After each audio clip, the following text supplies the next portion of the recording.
Britain is urging China to reconsider plans for a national security law in Hong Kong. Foreign Secretary Dominic Raab says the law is in direct conflict with the one country, two systems policy. He says China should stick to its international obligations. Ollie Barrett joins us live from London right now. So, Ollie, what kind of a reaction is the UK preparing for?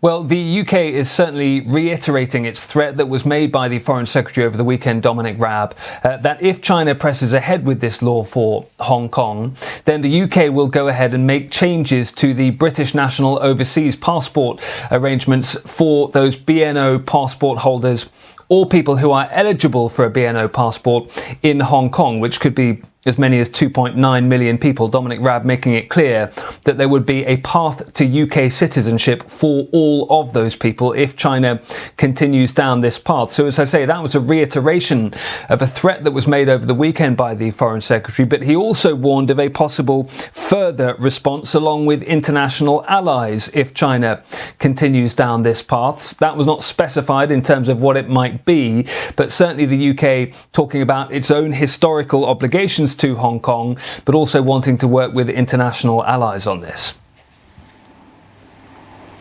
Ollie, we're also expecting to hear about quarantine rules for people visiting the UK.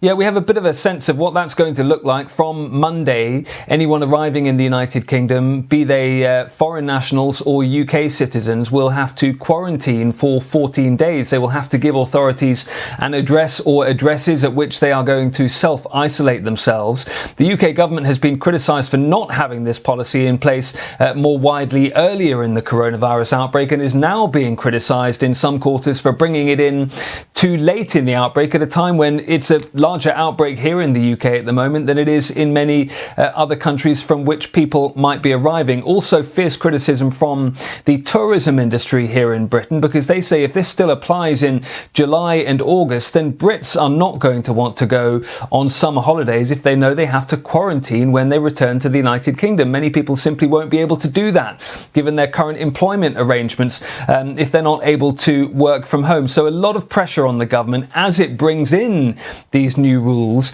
to actually massage them almost immediately to try and allow the tourism industry to look ahead to some kind of truncated holiday season this European summer. It's a deeply controversial move the British government is making, but it also knows that if you look at the polling, the British public does at this point appear to think it is the right thing to do. Whether that continues when the prospect of a lack of summer holidays becomes an even more real one remains to be seen.